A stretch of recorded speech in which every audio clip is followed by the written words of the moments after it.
dapat, maganda yung sinabi rin ni Charles na dapat you have to surround yourself with people around you that will help you with the faith in the Lord. Kaya nga tayo nagkakaroon ng fellowship, di ba? Kaya tayo may Bible study. Kaya tayo may mga friends from church. That's why the church is encouraging us to join yung mga church activities, yung mga Bible studies. Kasi if we surround ourselves with the right people, then the more that we can, the more that we will be guided with our walk with the Lord. Sabi nga ni Kuya Charles, iron sharpens iron. Diba? And what I got then kanina is that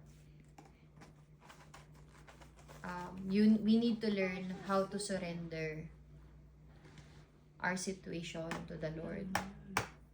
Because yung babae, di ba, he wants to always win an argument with his husband, with her husband.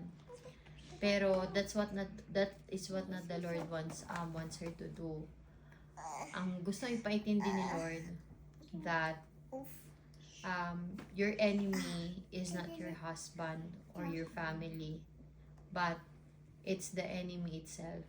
It is Satan. Because Satan will always come to steal, kill, and destroy. Sabi doon na if you really love your family, if you really love your husband, your wife, then pray for them. Because anyone could be under attack. Anyone will be attacked anytime. Can be attacked anytime. And it's important. And as you guys can see on the movie, praying is very powerful. It changes people. It changes the heart of people. And only the Lord can do that. Kasi even if, for example, kayo Carlin Church, sabihin ko, palagi kayo mag-devotion, ganyan. I have to keep reminding you because your heart is not changed yet. But if your heart is changed already, then I don't even have to keep reminding you to do your devotion. Diba? Because you already find joy, you already find peace whenever you do your devotion. Another thing na natutunan ko is that if the Lord is prompting you to do something already, do it. Don't delay it. Because you will end up not doing it at all. Tingnan niyo yung nangyari dun sa babae, di ba? The Lord has been prompting her to pray for her husband. But she never did because she doesn't want to forgive her husband. Kaya ang nangyari, namatay yung asawa niya na hindi pa rin nagbabago. Ano pa ba? Meron ako nakuha kanina. And then, yung prayer room na yan, yung war room na yan, I've been wanting to have that in our house talaga, sa totoo lang.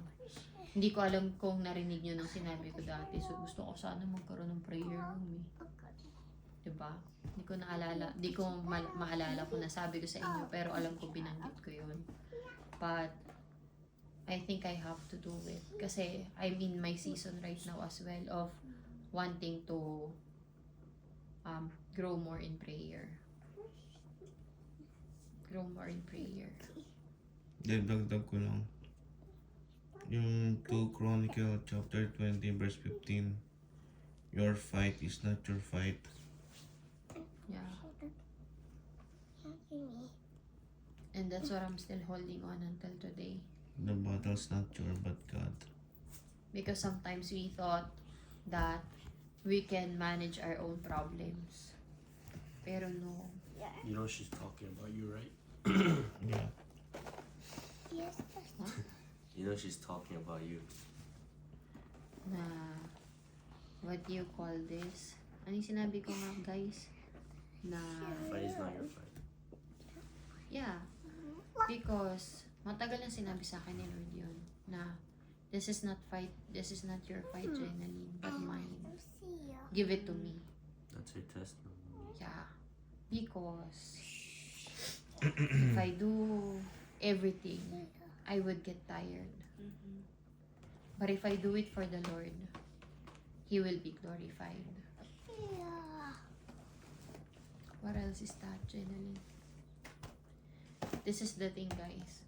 The Lord has been prompting me to write all the lessons earlier, but I didn't do it. Guys, pa-search na yung yung Deuteronomy chapter That's why- 20.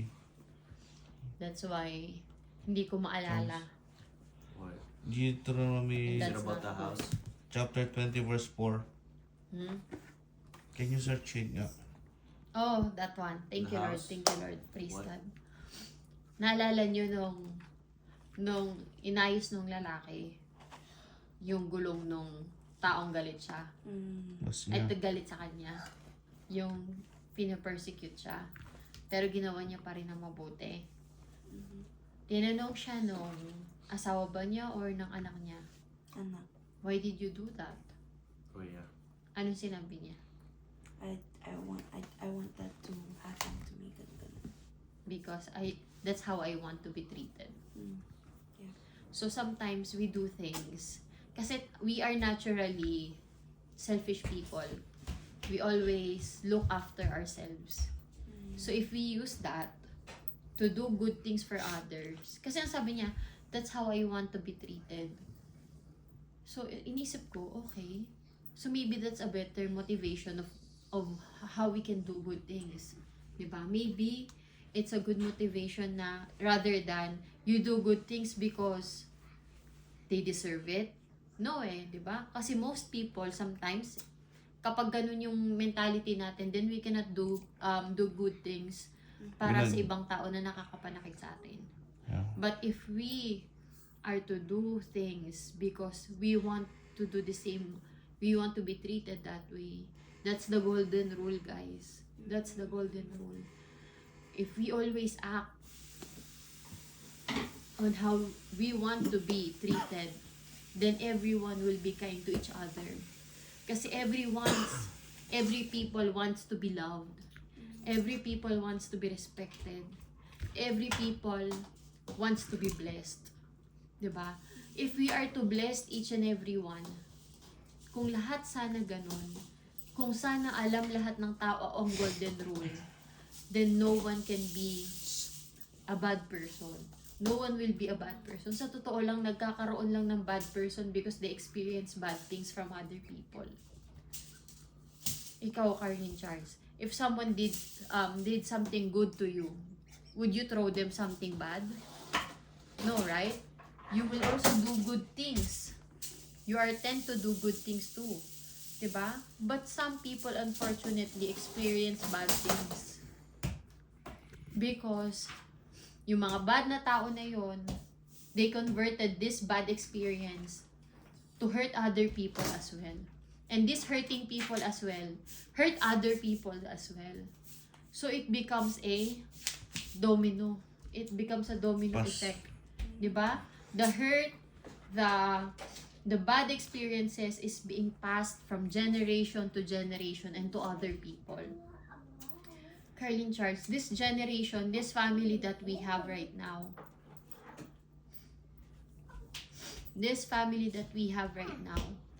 let us start a good experience. We never had bad experience because the Lord has been protecting us. The Lord has been blessing us. And the Lord is the center of this family. Let us start in this home at least. Sa bahay muna. Let us do the golden rule. Let us not plant hurtful words. Let us not plant yung makakapanakit sa ibang tao. Can we just do things for other people because that's how we want to be treated? Because if we plant each and every one something good, then paglabas natin sa bahay na to, we are going to plant something good as well to other people. Is that okay? Yes. That is not easy though, because the enemy will always come to kill, to steal, and to destroy. But you have to remember that the Lord, what do you call this? But you have to, what do you call this? You have to remember as well. Sabi doon, if you, ano yung sinabi ng babae, guys? If you surrender to God, Oh, receive God. Ano ba yun? no. Receive God. Okay. Ano yung sinabi niya? Yung paulit-ulit niya sinabi I kanina. got it. Yung nasa ano sa kwarto. Yung nahuli niya nag-text yung, nahuli siya ng babae. Hindi. Sa ano yun, sa unang-una yun eh. Sabi niya, yung bago niya inano, bago siya naggumawa Nagdasal. ng war room. Oo. Bago siya gumawa ng war room. So 30 minutes pa yun. Ano tawag nito? Sinabi niya na parang Parang receive ni-review. God, resist the enemy. Receive God, resist the enemy. Receive God, resist the enemy. And the enemy will flee. Parang ganon. Tapos sa kanya ni-review. Resist God. Nagdasal Ay, siya. resist God. Receive God. Resist the enemy. And the enemy will. Oh, submit yourselves then to God. Resist the devil and he will flee from you. Yeah.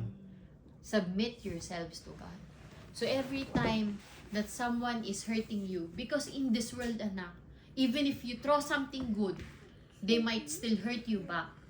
But if you would only submit to God, and if you would resist that voices in the back of your head, revenge, do this one, do this one. If you would only resist that, the enemy will not touch you again. Remember Jesus when he is tempted on the mountain for 40 days? Tama ba ako? Did the enemy tempted him? Si devil. Di ba? How many times? Ibibigay daw niya 3 yung times. oo. But what did Jesus said? He submitted himself to God. He resisted the devil, and what did the devil do? Flee away. He flew away. That's true, anak. That's a technique on how we can kill the devil, on how we can resist the devil. First, deny yourself, because people tend to what? Hurt other people too, because they are hurt. But you have to submit yourself to God. Ibig sabihin kasi ng submit, anak, is ibig sabihin you are denying yourself.